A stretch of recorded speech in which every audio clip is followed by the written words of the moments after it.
좋습니다. 기침하시는 분들이 많은데 하나님이 위로하시기를, 치료하시기를. 새해잖아요. 무덤 사이를 걷다 보면 묘비명을 발견하게 되거든요. 그 묘비명을 읽어보면 그들이 염려한 것들이나 성취한 것들이 거기에 기록되지 않고 태어난 날과 죽은 날로 일축되어 있습니다. 그래서 가끔 이런 묘비명이 있죠. 암흑의 이곳에서 잠들다. 그들 모두는 세상 속에서 만남을 통해서 자기 나름대로의 삶을 살다가 세상과 이별을 하게 되는데 그 이별이 아름다운 이별이었을지 불현듯 다가오는 그러한 이별이었을지는 알지 못하지요. 근데 이런 묘비명은 어떨까요? 많이 보고 싶겠지만 조금만 참아. 괜찮지 않습니까? 살아있을 때는 그 사람의 지위와 스펙 이런 것들이 사람을 구별할지 모르지만 죽고 나니까 한 줌의 흙이 돼서 구별이 이룰 수 없게 되는 거죠.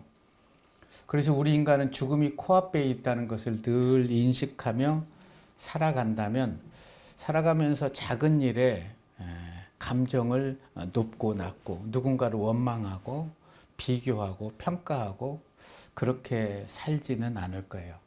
그런 것들을 통해서 내 인생의 소중한 시간을 허비하지는 않겠지요.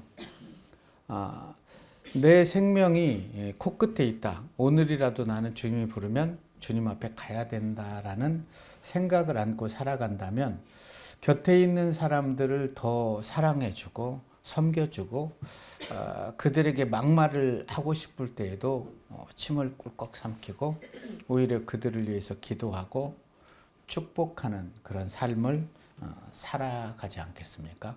그런 사람은 인생의 마지막 여정 속에 죽음이 불현듯 다가와도 감사함으로 세상을 작별할 수 있으리라고 생각합니다. 그런 사람이 있었어요. 많이 있죠. 더 많은 영혼에게 복음을 전했던 사람, 그리고 그들을 더 사랑해주지 못해서 미안했던 한 사람, 그 사람을 오늘 본문을 통해서 만나보기를 원합니다. 오늘 함께 은혜 나눌 말씀은 로마서 16장 1절에서 6절의 말씀입니다. 내가 갱그리아 교회의 일꾼으로 있는 우리 자매 베베를 너희에게 천거하노니 너희는 주 안에서 성도들의 합당한 예절로 그를 영접하고 무엇이든지 그에게 소용된 바를 도와줄지니 이는 그가 여러 사람과 나의 보호자가 되었으나 너희가 그리스도 예수 안에서 나의 동역자들인 브리스가와 아굴라에게 문안하라. 그들은 내 목숨을 위하여 자기를 목가지로 내려놨나니 나뿐 아니라 너희의 모든 교회도 그들에게 감사하느냐. 또 저희 집에 있는 교회에게도 문안하라. 내가 사랑하는 에베네도에게 문안하라. 그는 아시아에서 그리스도께 처음 맺은 열매니라. 너희를 위하여 많이 수고한 마리아에게 문안하라. 전한 것은 주께 받은 것이니. 아멘. 로마서는 16장으로 되어 있습니다. 그러니까 우리가 오늘 나눌 본문은 로마서의 마지막 장이기도 하지요. 마지막이라는 단어는 우리에게 많은 것을 생각해 주는 것 같아요. 마지막이라는 것이 피부에 느끼게 되면 여러 가지 감정이 밀려오거든요. 마지막을 피부로 경험하신 분들도 계실 거예요. 저는 가끔 그런 걸 경험해봐서 여러 가지 감정으로 느끼는데 오늘 드리는 예배가 하나님 앞에서 내 삶의 마지막 예배라면 오늘 만난 사람들이 내 인생에 있어서 마지막 사람이라면 뭔가 다른 느낌으로 그를 바라보고 또 생각하게 되겠죠. 자, 그렇다면 우리의 인생의 마지막은 언제 올 것인가? 전도서 7장 4절의 말씀을 보면 지혜자의 마음은 죽을 때를 생각하지만 어리석은 자들은 즐길 것을 생각한다. 그러니까 지혜자의 마음은 초상집에 있고 장래자의 마음은 혼인집에 있다. 그런데 다른 번역에는 지혜자의 마음은 죽을 때를 생각하지만 어리석은 자의 마음은 즐길 것을 생각한다. 참 많은 저에게는 울림이 되는 말씀이었어요. 우리의 인생의 마지막 장을 어떻게 기록해야 될지를 생각하며 살아가는 사람이라면 우리는 하나님의 말씀에 귀를 기울일 필요가 있지요. 인생에 무엇을 소유해야 하면서 소유하고 떠나야 될지를 알았던 사람이 사도 바울이죠. 사도 바울은 생각하면 초대교회를 언급할 때 빼놓을 수 없는 사람 한 사람을 꼽으려면 우리는 단연 사도 바울을 꼽게 됩니다. 꼭 필요했던 사람이 사도 바울이었죠. 바울 하면 많은 사람들은 아주 강인했던 사람이다. 완벽했던 사람이다. 오직 한 길, 주님만 바라보고 걸었던 사람이다 라고 생각을 하지만 바울은 우리가 생각한 것과는 전혀 다른 그런 삶을 살았던 사람이기도 하지요. 바울의 삶을 이렇게 쭉 펼쳐보면 상상을 초월하죠. 40의 감암매, 예수님이 맞았던 39대 태형을 5번이나 맞고요. 돌에 맞고 물에 빠지고 엄청난 죽음의 위협에 있음에도 불구하고 또 살아나면 복음을 전했던 사람. 그런 사람을 오늘 본문을 보면 선입견을 깨트리는데 로마서 16장을 살펴보면 바울이 그렇게 엄청난 하나님의 일을 할 수 있었던 것은 혼자 열심을 내었기 때문이 아니라 곁에 있는 많은 조력자와 동역자가 있었기 때문에 그 위대한 일을 할 수 있었다라고 기록을 하게 됩니다. 바울은 로마서를 이렇게 쭉 마무리하면서 많은 사람들의 이름을 등장시키는데 24명은 로마 교회의 성도들이었어요. 그리고 9명은 고린도 교회의 성도들이었는데 그들 중에는 남자도 있고 여자도 있고 여성도 9명이나 등장하게 됩니다. 젊은이, 늙은이, 귀족, 노인, 공무원, 유식한 사람도 있고 무식한 사람도 있고 그 모두가 바울은 소중했던 사람이다라고 기록을 하지요. 이들 모두가 바울 사역에 관여를 했고 바울과 함께 동역했던 사람을 수를 꼽으라면 아마 수천 명이 바울의 사역에 동참을 했을 거예요. 이 땅에 한 교회가 건강하게 영향력 있게 세워지기 위해서는 수많은 믿음의 일꾼이 필요하다라고 오늘 본문은 말씀하고 있습니다. 바울의 이대성은 자신이 준비했던 그런 능력도 있었지만 하나님의 복음을 위해서는 그를 조력하고 동역하는 믿음의 일꾼들이 너무나 많았다는 거죠. 그래서 바울은 혼자 일을 한 게 아니라 수없이 많은 동역자를 세워갖고 그 동역자들과 함께 그리스도 안에서 하나님의 일을 하나씩 해나가게 됩니다. 로마서 16장에서 가장 많이 나오는 단어가 그리스도 안에서 in Christ라는 단어입니다. 이 말은 그리스도 안에 있는 사람이다.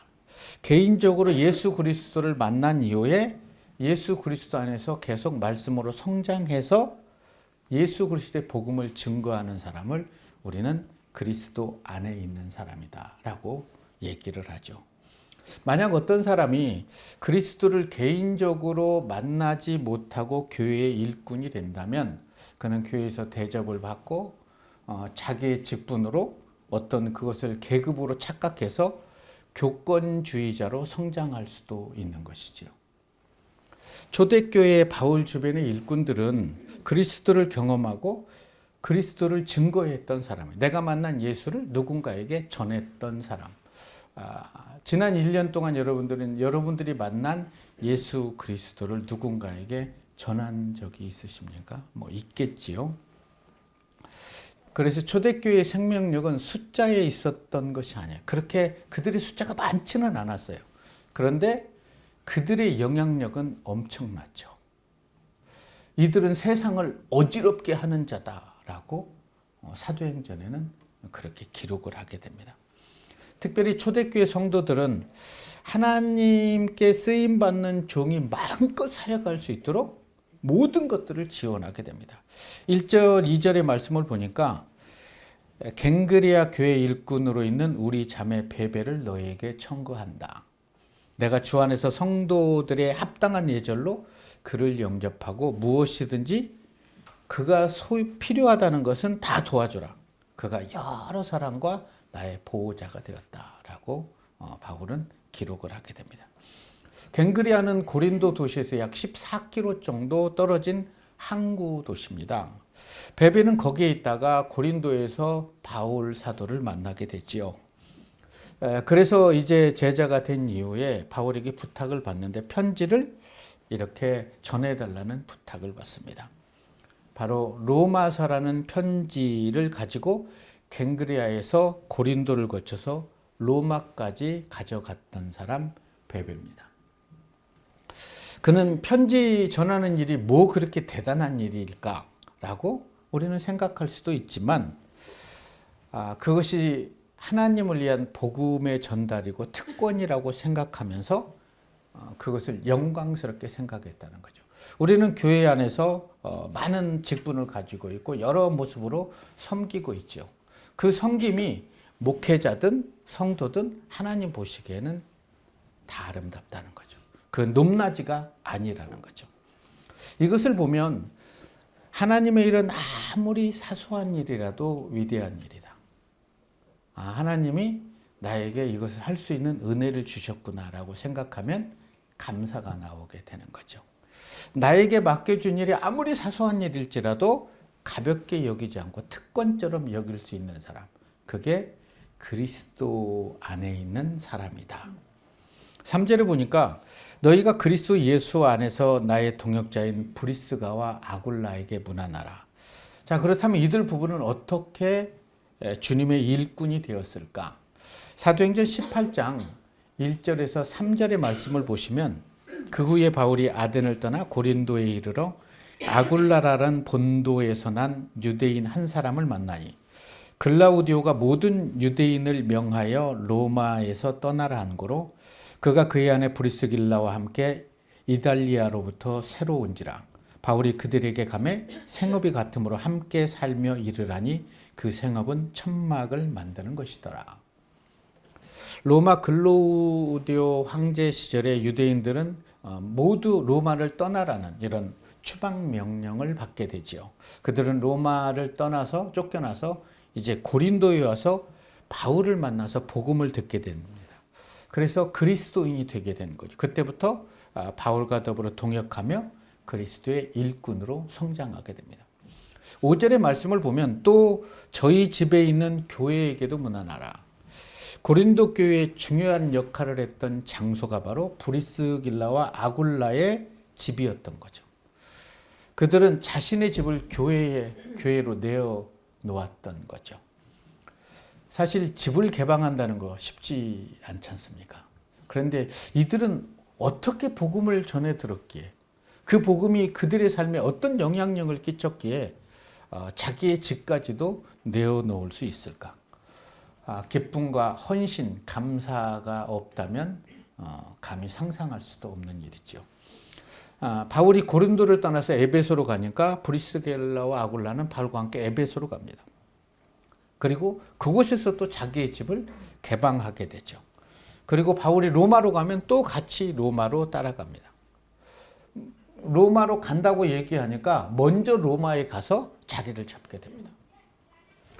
바울은 그들의 헌신을 생각하면서 눈시울을 붉히며 이렇게 편지를 합니다. 4절의 말씀이죠. 저희는 내 목숨을 위하여 자기의 목이라도 내어놓았나니. 얼마나 고마웠겠습니까? 나뿐 아니라 이방인의 교회도 이들의 헌신에 감사를 하고 있다는 거죠.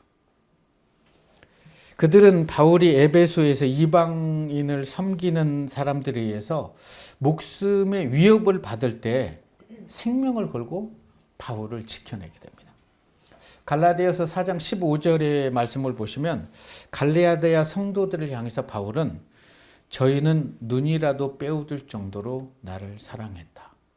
바울이 가는 곳곳마다 이렇게 생명을 걸고 눈도 빼어주고 목숨까지도 내어놓고 바울을 따를 수 있었던 이유, 그는 자기의 사심을 위해서 한 번도 일한 적이 없어요.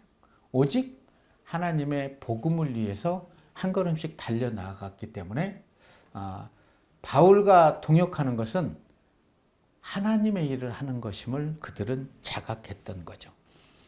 1세기의 세계 복음화의 위대함은 이런 자들을 통해서 흐르게 되는 것이죠.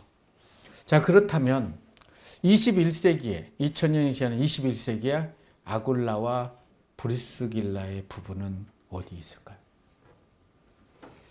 오늘 하나님께 예배 드리는 여러분 개개인이 저는 아굴라와 브리스길라의 삶을 살아갈 수 있었으면 좋을 것 같습니다.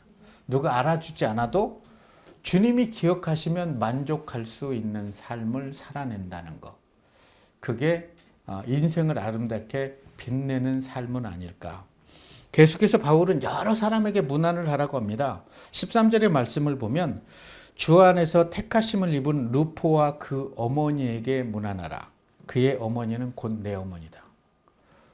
루포의 어머니는 누굴까요? 루포는 모르지만 우리는 루포의 아버지가 누군지는 알게 될 거예요. 마가복음 15장 2절의 말씀을 21절의 말씀을 보면 마침 알렉산더와 루포의 아버지인 구레네 사람 시몬이 시골로부터 와서 지나가는데 그를 억지로 같이 가게 하여 예수의 십자가를 지게 한 사람. 구레네 시몬은 유월절 명절을 지키기 위해서 예루살렘에 왔다가 예수가 골고다에 처형되기 위해서 끌려가면서 십자가를 지고 가는 것을 목격하게 됩니다. 그런데 39대 태형을 맞았기 때문에 그것을 메고 갈 힘이 없어서 쓰러졌을 때 로마 군병이 너 하는데 그가 구레네 시몬 루포의 아버지였어요. 지고 가면서 예수를 만났어요. 예수를 만난 그는 이제 예수를 믿게 되고 그의 어머니 루포의 어머니를 그 아내 구레네 시몬의 아내가 얼마나 하나님을 위해서 일을 했는지 복음을 위해서 바울은 그의 어머니는 나의 어머니다 라고 이렇게 얘기를 합니다. 처음 예수를 십자가를 져주면서 만난 그 만남을 통해서 그 영향력은 아내에게 자녀들에게 그렇게 흐르게 되는 거죠. 우리는 구레네 시몬의 아내가 나중에 사도 바울의 전도사에게 많은 것들을 배려하고 도와줬다는 것을 오늘 본문을 통해서 알 수 있죠. 자신뿐만이 아니라 온 가족이 예수를 믿었던 사람. 로마서 16장을 기록했던 바울은 참 인간적이었던 것 같아요. 그냥 자기의 복음의 내용만 다 쓰고 끝나지 않고 복음 사역을 하면서 고마웠던 수많은 사람들을 기록하게 됩니다. 아무개가 나를 도와줬느니라. 아무개가 나에게 힘이 됐느니라. 그래서 저도 많은 도움을 받고 있죠. 저를 위해서 기도했던 분들, 기도해 주신 분들 여러 사람들을 하는데 정말 하나님이 사랑하시는구나. 더 잘해야 되겠구나. 내가 가는 길에 참 돕는 자들이 많다는 거. 그게 죄송하죠. 고맙기도 하고 죄송하기도 하고. 바울을 조력했던 사람은 24명만이 아니고 24명 그 이상도 많았는데 이 24명은 로마 교회에서 알아줄 만한 사람이에요. 이들의 헌신은 다 알아요. 로마 교회인데 이름만 부르면 와 저분. 이렇게 찾아본다면 바울을 돕는 자들이 200명이었는지 500명이었는지 알 수가 없죠. 분명한 것은 바울에게는 수많은 동역자들이 있었다는 거죠. 이것이 바로 바울의 위대함입니다. 우리가 식물은 억지로 자라게 할 수는 없죠. 그러나 식물의 성장을 방해하는 잡초와 돌이나 이런 것들은 제거해 줄 수도 있잖아요. 사람들의 마음을 억지로 바꿀 수는 없지만 그 사람 안에 예수 그리스도로 변화가 일어날 수 있도록 그들의 말을 들어주고 내가 만난 예수를 전할 수는 있다는 거죠. 그때 성령님이 그들의 심령을 움직이게 되면 그들 또한 베베나 브리스게나나 아굴라나 루포의 어머니나 수많은 기록된 이런 주님의 일을 하는데 자신의 삶을 내던지는 이런 삶을 살아낼 수도 있다는 거죠. 바울을 도울 수밖에 없었던 이유, 하나님이 물론 그런 감동을 주셨겠지만 바울은 항상 깨끗한 마음으로 자기를 자랑하지 않고 오직 하나님의 몸된 교회를 위해서, 예수 그리스도의 복음을 위해서 물불을 가리지 않고 일을 하는 거죠. 가지 말아도 그곳에 가면 돌에 맞아 죽습니다. 그래도 나의 달려갈 길과 주 예수께 받은 사명, 이 은혜의 복음을 전하기 위해서는 내 생명을 조금도 귀한 것으로 여기지 않겠다. 이런 고백을 해요. 사람들은 감동하겠죠. 와, 그리고 또 맞고 들어와요. 또 깨어나면 또 복음을 전해요. 바울은 우리의 상상을 초월하는 하나님의 일꾼이었습니다. 그럼에도 바울 서신을 읽어보면 내가 라는 글을 쓰지 우쭐하잖아요. 단 한 번도 내가 그 정도의 일을 했으면 내가 여기 갔을 때는 이런 능력을 행사했고 여기 갔을 때는 이렇게 했어 라고 하잖아요. 그는 참 겸손했던 사람이죠. 바울이라는 이름의 뜻은 작은 자라는 뜻입니다. 바울의 본명은 사울인데 사울은 큰 자라는 뜻이죠. 사울은 정말 사울이라고 할 만큼 큰 자죠. 바리새인 중에 바리새인이요, 히브리인이요, 로마 시민권을 가지고 있고요. 가마리엘 제자였고요. 그런 신분으로 태어난 이 자는 정말 큰 자였습니다. 큰 자였기에 사울이 예수를 만난 후에 그는 자기의 이름을 버리고 바울이라는 작은 자의 삶을 살기로 선택했던 것 같아요. 그래서 그는 늘 자기가 죄인이라는 의식을 안고 살아갑니다. 나 같은 죄인 살리신. 나는 공고한 사람이다. 죄인 중에 괴수다. 마음으로는 하나님의 법을, 육신으로는 죄의 법을 섬긴다. 그렇게 위대한 사람이 그런 고백을 하게 되는 거예요. 바울은 늘 이런 마음을 품고 한 걸음씩 나아갔기 때문에 교만할 수가 없었죠. 나는 공고한 사람이고 죄인 중에 괴수인데 나 같은 것을 들어 쓰신 하나님의 은혜에 그냥 감사할 뿐입니다. 자랑하지 않는 것, 겸손함을 품고 살아갈 수 있었던 것이 바울의 위대함입니다. AD 48년에 바울은 갈라디아서를 기록하면서 1장 1절에 자신을 자랑스러운 사도라고 기록합니다. 오직 예수 그리스도와 그 죽은 자 가운데서 살리신 하나님 아버지로 말미암아 사도된 바울은 이렇게 기록해요. 근데 그로부터 7년이 흘러요. AD 55년 고린도전서를 기록하면서 15장 9절에서 그는 이제 사도 중에 가장 작은 자라고 자신을 표현해요. 나는 사도 중에 가장 작은 자라. 나는 하나님의 교회를 박해하였으므로 사도라 칭함을 감당하지 못하겠다. 이렇게 기록을 해요.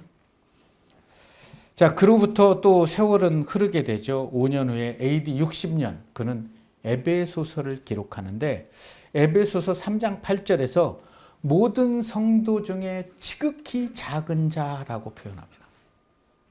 모든 성도 중에 지극히 작은 자보다 더 작은 나에게 이 은혜를 주신 것은 측량할 수 없는 그리스도의 풍성함을 이방인에게 전하게 하시려고. 그리고 3년 후에 하나님의 품에 안기기 1년 전에 AD 63년에 디모데전서를 기록하면서 1장 15절에서 그는 자신을 죄인 중에 괴수라고 기록합니다. mit보다 모든 사람들이 받을 만한 이 말이여 그리스도 예수께서 죄인을 구원하시려고 세상에 임하였도다. 죄인 중에 내가 괴수니라. 스스로 큰 자라고 할 때 그는 작은 자가 되고 작은 자라고 할 때 큰 자가 되는 법을 하나님께서는 바울의 삶을 통해서 보여주고 계시는 거죠. 그리고 그는 언제나 늘 나의 나 된 것은 하나님의 은혜라고 말하면서 나는 부득불 자랑할 것이 있다면 십자가를 자랑한다는 거예요. 십자가 외에는 내 삶에 자랑할 게 없다는 거죠. 바울의 삶에 자랑할 게 얼마나 많은데요. 그런데 십자가에는 자랑할 게 없다는 거죠. 이렇게 바울이 겸손할 수 있었던 이유가 뭘까요? 하나님의 은혜를 잊지 않았기 때문에. 하나님의 은혜를 기억하는 사람만 감사를 피워올릴 수 있는 거죠. 누군가를 만났는데 그 사람에 대한 기억을, 좋은 기억을 하는 사람, 그 사람이 나에게 해줬던 좋은 것들만 기억하는 사람은 그 사람에게 감사를 피워올릴 수 있습니다. 그래서 우리는 좋은 기억을 피워올릴 수 있는 그런 삶을 살아가야 된다는 거예요. 새해에는 하나님을 향해서, 하나님의 사람들을 향해서도 좋은 기억을 품고, 또 누군가를 만나서 만남을 통해서도 그 사람이 나에게 좋은 기억을 품을 수 있는 그런 좋은 기억을 선물해 줄 수 있는 삶이 하나님이 원하시는 삶이라는 거죠. 가만히 보면 하나님께서 귀하게 쓰이시는 믿음의 사람들이 가지는 공통점이 있어요. 그 공통점은 은혜를 알고 은혜를 기억하는 자예요. 하나님의 은혜죠. 제가 이 일을 할 수 있는 게 은혜예요. 목회를 하면서 말씀을 전하고 성도들을 섬길 수 있는 게 은혜라고 생각하는 사람과 내가 목사야, 내 말 들어, 이렇게 해, 이런 사람의 삶은 다릅니다. 은혜가 충만한 사람은 자기를 자랑하지 않아요. 부득불 자랑할 것은 예수 그리스도의 십자가의 복음밖에 없다는 거죠. 나는 죄인 중에 괴수라고 얘기를, 지극히 작은 자다. 이렇게 그는 겸손의 삶을 살아갈 수밖에 없었다는 거죠. 여러분, 우리가 행복할 수 있는 일은요, 겸손을 품고 살아갈 때 행복할 수 있습니다. 그런 내 삶에 교만이 들어오면 세상이 다 짜증나는 거예요. 정치를 봐도, 교회를 봐도, 누구를 봐도 기분이 좋잖아요. 왜요? 교만하게 되고. 교만은 자기를 스스로 들어 올리는 거죠. 그리고 스스로 들려 올리는 것을 넘어서서 자기를 사랑하는 걸 교만이라고 그러죠. 그러나 타인을 사랑할 수 있는 것, 그게 겸손한 삶이죠. 우리 모두는 함께하는 교회를 섬기고 있지 않습니까? 저는 여러분 모두가 로마서 16장에 나오는 그런 믿음의 사람들처럼 교회와 목회자를 기쁨으로, 특권으로, 사명으로 섬길 수 있는 그런 은혜를 안고 살아갔으면 좋을 것 같아요. 그래서 햇살이 정겨운 어느 날 제가 주님의 품에 안기게 되는 그런 가까운 날이 오게 되면 저 또한 저를 통해서 하나님의 위대한 일을 할 수 있게 조력해준 동역자 한 사람 한 사람의 이름을 피어올리면서 하나님, 이분을 축복하십시오. 이분을 축복하십시오. 이분을 기억하십시오. 이분을 사랑하십시오. 라고 바울처럼 그렇게 하나님께 기도하고 또 여러 사람들에게 그런 말을 전하고 주님 품에 안길 수 있었으면 행복할 것 같아요. 함께하는 교회를 섬겼던 장로님, 권사님, 집사님, 성도님들에게 문안하십시오. 저희는 내 목숨을 위하여 자기 목이라도 내어놓았고, 저희는 나뿐 아니라 세상의 모든 교회에게도 감사를 받을 수 있는 사람입니다. 그런 교회, 그런 목사, 그런 성도가 되시기를 주님의 이름으로 축원합니다.